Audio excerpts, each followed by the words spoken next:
Imagine waking up every time you die, reliving your worst nightmare again and again and again. That's the core of Until Dawn. But this time, it's not at your controller, it's on the screen, in the big screen. That's the Until Dawn movie, and we're here to talk about it. This is Killer Cuts, and your Until Dawn review coming up in just a moment.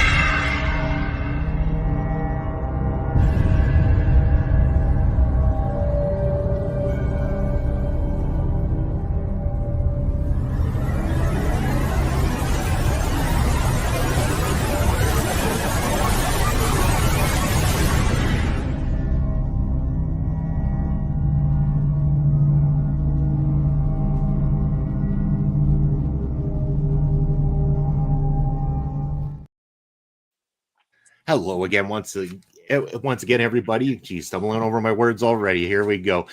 Killer Cuts is the show. I am Bobby Munson, and joined as always, the person sitting beside me, smiling over there. It's the natural Astrid Bizarro. How are you doing today? Yeah, doing pretty good. How are you? I'm doing fantastic, and here to talk about a movie. I don't know if a lot of people have been talking about this one. Interested to talk about it. This was one that came as a suggestion from yourself for me to check out because I hadn't gotten around to it just yet. So just recently had the chance to watch Until Dawn, and I have no familiarity with the games. These are PlayStation games. I've never owned a PlayStation, never had a privilege of playing these, so I have no preconceived knowledge of what to expect going into this whole thing. All I had was the fairly mixed reviews. A lot of the times people saying that they weren't too big of fans of this, so I wasn't sure what to expect going into it. Watched it, kind of pleasantly surprised. I mean, it's not an amazing film by any means, but it's not a terrible film either. So just a little bit of a background, just so everybody knows. It's a 2025 survivor horror film directed by David Sandberg, written by Gary Dauberman and Blair Butler, based on the PlayStation games production. And the cast includes Ella Rubin as Clover, Michael Cimino as Max, Odessa Azion, I hope I pronounced that properly. If I didn't, my apologies. That's Belmont in the movie. Maya Mitchell as Melanie, and Peter Stormare is in there as well. He is actually, we just looked this up before going on here. We were talking about him. I was like, where do we know this guy? And I mentioned I knew him from Prison Break. He's been in a lot of stuff, but he's also in the games, which I thought was a unique thing as well, too. So before we go any further than that, Astrid, your initial thoughts of Until Dawn, the movie adaptation? So I had completely forgotten that this is based on the video game when going into it, and then started to watch it, and I'll say more or less like 30 minutes into it, everybody dies, and I just went, so what's gonna happen with the next half an hour? Like, an hour and a half of my life in this movie then, because everybody died at this point. And that's when I went, oh, it's like the video game, so we're gonna get a few of these, okay. But I like how it went really interestingly for me in that aspect of it. Once I had learned what it was really like, because at first I was thinking, oh, it's gonna be the same thing all over again. It's gonna get boring and repetitive, and I'm really glad it wasn't. I'm glad that every time they had let's say a new turn, to put it like that, they learn something new about themselves and about the environment they're in. So you see them kind of growing in that aspect of it and growing about and learning about their surroundings. So it's very interesting. It reminded me a little bit also of like House of Wax, and that's in that part of it, the way they learn about the town they're in and the history behind it, how it's affecting them in the end. But yes, if you went in like me, that went like blind into it and just thinking, I'm just gonna watch it because it's a horror movie and it's something new, and I feel like a dummy just thinking, how did everybody die so early? Yeah, and I mean, you would kind of warn me about the video game aspect of it going into it, and I still kind of didn't really take that on board. In that opening scene when everyone went, I'm like, huh. And then I'm thinking to myself, wait a second. Okay, there was the clock on the wall that had the hourglass on it, and I'm like, wait a second. I'm like, okay, I'm starting to catch on already to the concept here. I'm like, they live, they get another turn. It's like a video game. You die, you come back, you try again, kind of thing. Only we find out more and more that it's like the more that you continuously try, there's only so many lives you have in this thing before you kind of get sucked in and become part of the negative side or the atmosphere of this entire thing, a part of this whole situation. But the idea is to survive. You have to survive until dawn. You have to beat the clock in order to get your life back, is generally the concept behind this whole thing. So I could see where people might find that a little bit of a tough pill to swallow, possibly, but I thought it was a cool concept because what did it give us? It gave us lots of cool, gory death scenes over and over again. And you never knew quite what you were going to get next because there was different elements of horror, from slasher to supernatural to, you know, body horror type things, like we saw with them drinking the water because they, you know, after coming back a few times, like, man, I'm thirsty, so oh, the water works finally, let's take a drink of water. You should know every element in this is potentially something that could make you not survive until dawn. So I thought that was a really cool concept throughout. I have no knowledge of the game, so I can't really relate and say this is exactly how the games go. If you are a fan of the games and you can give us a little bit more insight, we'd love to learn more. So make sure if you're watching this, go into the comment section, give us a little bit more insight into the depths of the games and how they compare to the movie as well too. But yeah, let's talk about that gore again. Like we're talking about, I mean, this wasn't just any gore. We had slasher gore, we had masked killer, we had, like I said, the body horror with the water where all of a sudden it's just exploding and everything. And I mean, there was the one scene when the one girl her leg blew up first and she's crawling across the ground and everything. I mean, this went to every extreme to make sure that you got that gore factor. So whether or not you feel the script is paper thin and that it's not fleshed out all that well, I mean, if nothing else, if you're a gore fan and you're into that kind of thing, you can get some good entertainment out of the death scenes. Yeah, I like that, but that's what I was saying. Is like it's every time it's something different. So I was concerned at first, thinking it was gonna get repetitive and boring for me, but then every single like death somehow was different. And like you said, we had the explosion. We had them getting forgot the word, but just thinking of like the spiritual side of it. We had the spiritual part of it too. Like they get possessed. That's what I was looking for. So it's like we have different aspects of it, and thinking how it affects them with because Clover, the main female main character, she's looking for her sister that's missing, and that's how she really gets to be in this time. She gets to trying to find her, and the fact that they use that into her mind and think of like she's looking for her sister, so they try to find ways to use her sister's voice and clues about her sister missing to draw Clover into different aspects of this town. And I like the fact that they basically use whatever's in their minds, try to use it against them at the same time. And the way they keep learning about the person because they keep talking to their friends, and it's like, oh, this is what happened, and I came before my sister, so they start connecting the dots. And I like that, like you said, every kill was different. The only thing that I thought that would have been different for me is like I really thought that at the end maybe we wouldn't have everybody survive. I feel like that was the only thing I was not expecting. I thought maybe at the end we will have maybe Clover and her ex-boyfriend kind of survive, be the only two. So I was not expecting the whole group to survive, especially because of the horror was. Usually they only have at least one or two people left at the end. So that's something that became a little bit unexpected for me. Yeah, and I definitely see where you're coming from in that aspect, because it, like, as much as they did die throughout this movie, they didn't truly die, which kind of left us with real no consequences to the whole thing. A lot of tonally and the concept behind it, the whole dragging someone to a mysterious place to find a loved one, is very reminiscent of Silent Hill in many sense. And a lot of this feels like it could be borrowed from Silent Hill in a sense, especially on the film aspect of it.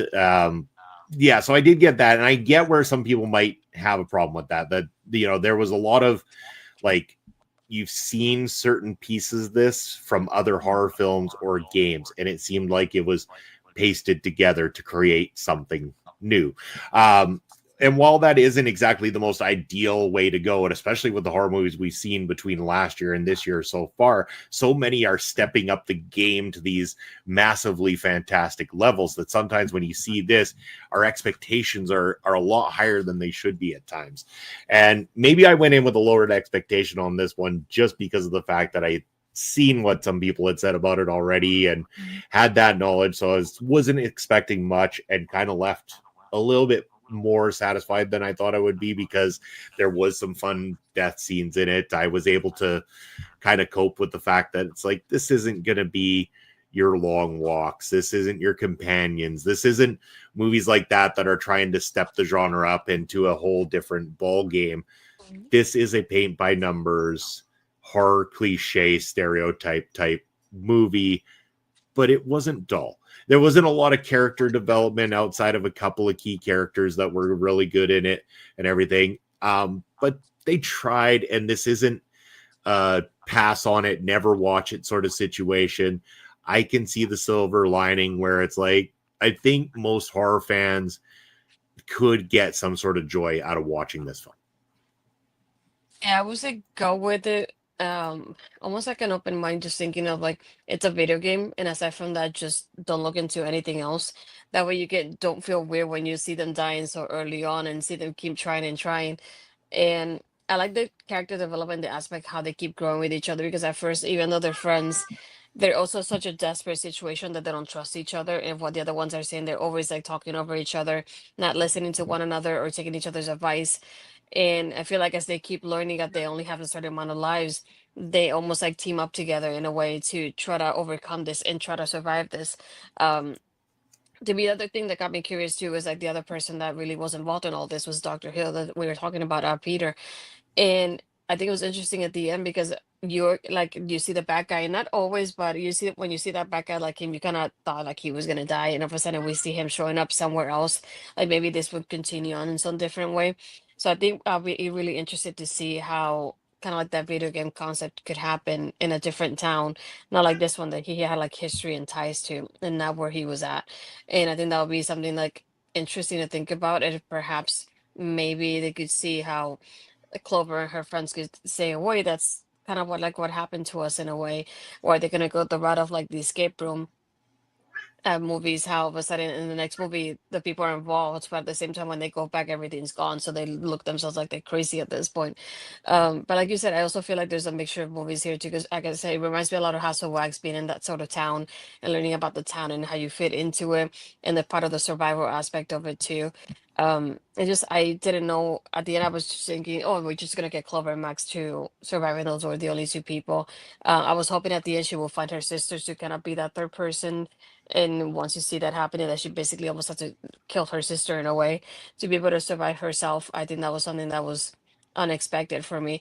I was hoping at the end we will all see her like reuniting with her family, perhaps, because another thing we see them driving off, but we don't get anything else of like an outcome of what happens to them in real life after they have gone through this experience. Yeah. And yeah, so no real drawn conclusion. Where do they go from here or what happens to them?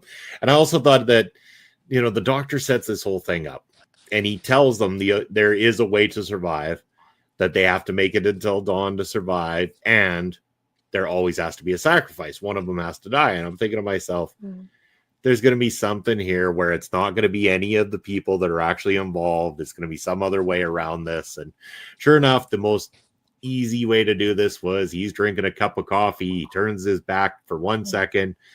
Said coffee slides under the dripping water coming from the ceiling. A couple drops get in, and next thing you know, he blows up. And I guess that applies too, because video game adaptation. I'm not 100% sure how to really explain that. It's not the most satisfying or gratifying ending, but it's okay. I mean, overall, I would say the best part of the movie is the gore and the horror aspect to it. Outside of that, this really is just it's a mindless Sunday afternoon flick to watch at home on streaming. It's not a rush and go see this in a theater type situation, which surprisingly a lot of people did, like a lot more than I thought had done so. Like when we talk about horror films and their success and how you gauge them, it's like we'll talk about the critic scores and everything like that in a moment, but this movie was made on a budget of $15 million and ended up earning 54. Now, I don't care what anyone says, as bad as a movie can be, when it turns a profit like that, that is a good return on investment. So it's clear that people will still like to go to watch these types of movies for the sake of seeing them, or maybe there's that many Until Dawn video game fans that were willing to go spend the money to go in theaters. Regardless, they found themselves enough of a niche to turn a decent profit on this movie. So sequel, probably. Whether or not it'll be a theatrical release or a straight to streaming type of release, that's left to be seen, because this one feels like kind of a forgotten film in amongst all the horror films that have come out so far this year. Anything else you want to add before we go to the critical side of it? I would say it's one of those movies, like you said, I waited until it came up on streaming service, and thankfully it was available on Netflix. But it's not one of those movies like I did with Long Walk that I went myself and went, this sounds interesting enough that I want to go see it in the movie theater to put it in that sort of way. So I figured it was like, I don't know much about it, and I'd rather do it on streaming service in my comfort of my own home, not to buy a ticket for it. So it's one of those that I was really torn about. But like you said, it's like if you have that moment and you had the time to watch it now that it's on streaming services, take the opportunity and see how you feel about it, because it's a little bit different from what usual horror movies are like. Yeah, 100%. I agree with that. All right, so now onto the critical side of things. So Rotten Tomatoes, we're looking at a 52% rating for the critics, 67% from the audience. And if we go over to Metacritic, 47 out of 100. So we're looking at a mix. It's average, and it's about where my feelings stand with this. If I was to give it a letter grade, I'd be looking at a C to a C minus, where it's not unbearable to watch it, but it's not something I think I would necessarily go out of my way to revisit. Would I watch a sequel? Sure, I'll watch a sequel. I'll watch a brainless sequel to this movie, no problem. They might even improve it. I've seen it before where a movie series starts off with one that's and then the sequel ends up being better. So there is room to improve. They could do something with it. Well, it's yet to be seen. But yeah, I'd say I'm on board with about that halfway mark. It's about that decent. I'd say watch it, but don't make it your high priority. Yeah, I definitely agree. It's like if a sequel does come out, I will be interested in watching it, but I'll probably perhaps just wait until his streaming services to actually watch it. Like I wouldn't be in any rush to like check it out, to be honest. Yeah, it wouldn't be a rush to theater unless, hey, movie companies, we'd be okay with you sending us screeners for early viewing to do reviews on killer cuts. Just letting you know. And if you want to send us screeners, you want us to be able to review your movies ahead of time, why don't you just reach out to us on social? And we'll start with Astrid's socials right now. Astrid, why don't you let the people know where they can find you and what you got coming up? You can find me on Twitter and Blue Skies, Astrid Pizarro, my Instagram and Threads, Astrid Pizarro 20. And you can find me on Tuesdays doing Taking Over with Ol'Ed. We're discussing a lot of indie companies, so it's been a different chapter for us in Taking Over recently. So if you can join us and you can give us suggestions on any kind of indie companies to watch in the future, let us know definitely in the comments. And if you're here, you're probably on my YouTube channel, so if you can, hit the subscribe button, hit that bell to be notified when I upload or go live, and hit that like button as well if you can. Fantastic. Support Astrid channel. If you want to reach out to myself, Bobby Munson at the X, it's real Bobby Munson, Instagram, Threads, Video Bros SK, Video Bro _ Bobby Munson on the Twitch, and BobbyMunson.bsky.social for Blue Sky. That's where you can find me. What do I got coming up? As always, Thursday nights, Ring Respect Radio, myself and Bob Smokes, whether it's indie wrestling, trivia, or giving you a trip through the territories as we talk about the history of professional wrestling. That's what you can catch on Thursday nights. You can catch myself, Bob Smokes, again every Saturday on Prairie Pro Wrestling's YouTube channel as the commentary team calling all the shots. And on Sundays, it's your favorite Sunday sports stream. It is Point of View, 11 a.m. Eastern time, to find out everything about the week in sports. And where can you find all these great shows and more? Well, we're on OLE Podcast. That's where you might have found us. And if you have, check out OLE Podcasts on Twitch, on YouTube, across all social media. We appreciate the support. So likes, follows, subs, thumbs up, and there's these new hype point things I keep hearing about. I know they're not in all markets yet. Maybe by the release of this they are, but either way, if you got them hype points and you want to send us some love, hype these videos up, get us to the top, and help out small creators to get themselves seen across the globe. It really would be beneficial. But we want to thank all of you for tuning in to another great review here at Killer Cuts. And if you have any suggestions for us for future reviews to do, let us know in the comment section, and we will see you next time. Take care, everybody.